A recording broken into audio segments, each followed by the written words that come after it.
నామానికి వందనాలండి. ముందుగా డాడీ గారికి, తల్లి గారికి, రాణబాబు నటాలకి కూడి ఉన్న మీ అందరికీ కూడా దేవుడి నామంలో వందనాలు. దేవుడి ఇటు రీతిగా మమ్మల్ని ఈ రీతిగా ఈ సంఘంలో ఉంచారంటే అది కేవలం దేవుని కృపే. నా ప్రతి పరిస్థితి అందరికీ తెలుసు. ఏ విధంగా నేను ఈ సన్నిధికి వచ్చానో, ఈరోజు ఎలా ఉన్నానో అదంతా కేవలం దేవుని కృప. దేవుడే మాకు అన్ని విషయాల్లో తోడుగా ఉండి నడిపిస్తారు. అందుని బట్టి దేవుడికి వందనాలు. దేవుడు ఎంత తోడుగా ఉంటారో, అలాగే నాకు తండ్రి గారు అంటే నాకు చాలా గౌరవం, చాలా అభిమానం. నాకు సంఘం అంటే చాలా ఇష్టం. ఈ సన్నిధిలో నేను ఎంతో దీవించబడ్డాను, ఆశీర్వదించబడ్డాను. ఎన్నో పరిస్థితుల నుంచి నన్ను దేవుడు ఈరోజు ఇట్టి స్థితిలో ఉంచారు. అందుని బట్టి దేవుడికి వందనాలు. కేవలం దేవుడు కృపను బట్టే మేమందరం ఈ రీతిగా ఉన్నాం. అలాగే గత సంవత్సరం లెంట డేస్ నుంచి ఈ సంవత్సరం వరకు దేవుడు మా పట్ల ఎన్నో అద్భుతాలు చేశారు. అసలు మా జీవితాల్లోనే అన్ని అద్భుతాలు.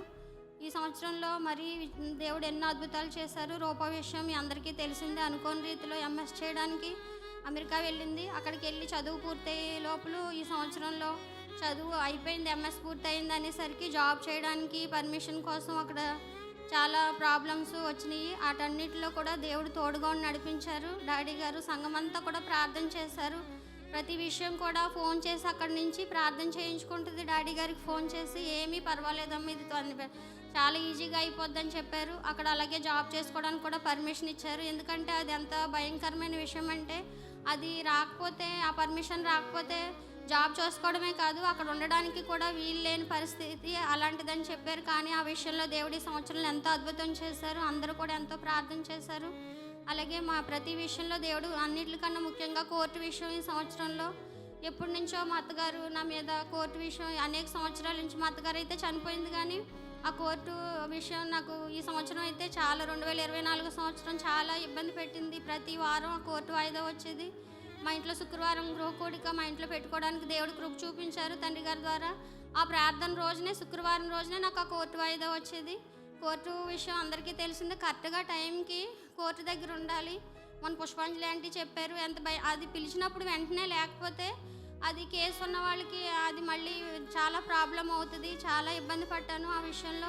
ఎంతో ప్రార్థన చేశారు అందరూ కూడా. ఆ రోజు శుక్రవారం కుడికిలో అందరూ కూడా ప్రతి వారం నేను ప్రార్థన అయితే జరిగేది కానీ ఒక్కోసారి ఉండేదాన్ని కాదు.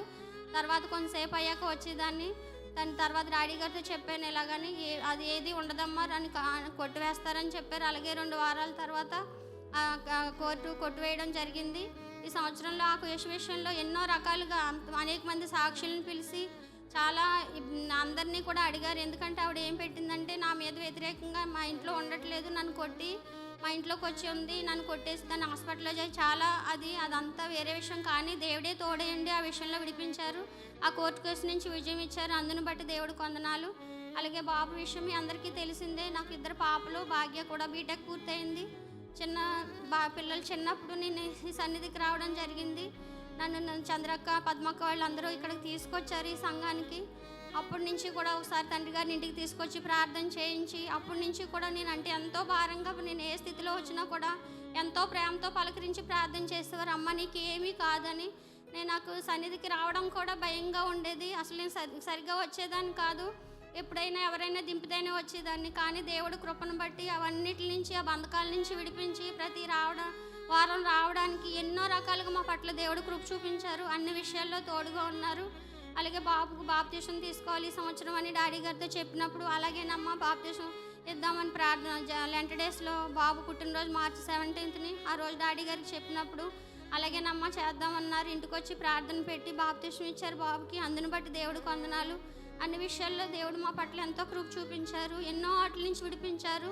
అలాగే బిడ్డల ఉద్యోగాల విషయం కూడా ఎంతో ప్రార్థన చేస్తున్నారు. మీరు అందరూ కూడా ప్రార్థన చేసి మీ అందరికీ కూడా వందనాలు. ఇంత మంచి సంఘాన్ని ఇచ్చిన దేవాది దేవుడికి మరొకసారి వందనాలు చెల్లిస్తూ, ఎందుకంటే ఏ యోగ్యత లేని నన్ను దేవుడు ఎన్నుకుని ఎక్కడో నశించుకోవాల్సిన దాన్ని ఈ రీతిగా ఉన్నానంటే అది కేవలం దేవుని కృప. మీ అందరి ప్రార్థన, ముఖ్యంగా తండ్రి గారి ప్రార్థన, తల్లి గారు కూడా ఎంతో అభిమానంతో మా గురించి ప్రార్థన చేస్తారు. ప్రార్థన చేసిన మీ అందరికీ కూడా నాకు ఎన్నో సమస్యలు, ఎంతో బాధ, వేదన. కానీ సంఘానికి వచ్చిన తర్వాత నేను అన్నీ మర్చిపోతాను. దేవుడు ప్రతి విషయంలో నేను ఏ బాధలో వచ్చినా కూడా ఆదివారం తండ్రి గారి ద్వారా ఎంతో అద్భుతంగా దేవుడు మాట్లాడి పంపిస్తారు. నాకు చాలా ఆశీర్వాదం తండ్రి గారి వాక్యం అంటే. నాకు వేరే ఎవరిది విన్నా కూడా అంటే ఏదో కాదు, కానీ నాకు ఫస్ట్ నుంచి నాకు అలా అలవాటు అయిపోయింది. నాకు చాలా సన్నిధిలో ఎంతో ఆనందిస్తాను. నేను అందరూ కూడా నా పట్ల ఎంతో ప్రేమ చూపిస్తారు. అందుని బట్టి దేవుడికి వందనాలు. బిడ్డల విషయంలో మీరు అందరూ కూడా ప్రార్థన చేస్తున్నారు. నాకు ఒకటే లోటు, ఎందుకంటే అసలు ఏది కూడా ఏ స్థితికి కూడా అర్హత లేని మమ్మల్ని ఎన్నుకున్నారు దేవుడు. బిడ్డల చదువుల్లో ఎలా చదువుతారా, ఎలా అవుతుందా అనుకున్నప్పుడు అద్భుత రీతిలో బిడ్డలను చదివించారు. అలాగే ఉద్యోగాల విషయంలో అన్నిటిలో కూడా దేవుడు కృప చూపిస్తారు ఆ నమ్మకం అయితే నాకు ఉంది. అలాగే బాబు గురించి కూడా మీరు ప్రార్థన చేస్తున్నారు. దేవుడికి అసాధ్యమైంది లేదు. ఇప్పుడు ఈరోజు కూడా దేవుడు బాబుని సన్నిధికి రావడానికి కృప చూపించారు. నేను అసలు అనుకోలేదు, ఎందుకంటే ఈ సంఘ ప్రేమ దేవుడు జోనతాన్ అక్క నేను ఫోన్ చేసి చందు మేము తీసుకొస్తామని వాళ్ళే ఫోన్ చేసి వాళ్ళే తీసుకొచ్చారు. వాళ్ళకి ఇచ్చిన ప్రేమను బట్టి కూడా దేవుడికి వందనాలు. ప్రార్థన చేసి మీ అందరికీ కూడా మరొక్కసారి వందనాలు చెల్లిస్తూ ఈ సంవత్సరం అంతట్లో కూడా దేవుడు ఎంతో కృప చూపించారు. నా కొరకు ఎంతో భారం కలిగి ప్రార్థన చేసిన మీ అందరికీ కూడా మరొకసారి వందనాలు చెల్లిస్తూ, ముఖ్యంగా తండ్రి గారికి నా వేలాది కోట్లాది కృతజ్ఞత ఏమిచ్చి మీ రుణం తీర్చుకోలేను. కేవలం దేవుని కృపే మమ్మల్ని ఇటు రీతిగా నడిపిస్తుంది. ఈ చిన్న సాక్ష్యం దేవుడు దీవించుగా.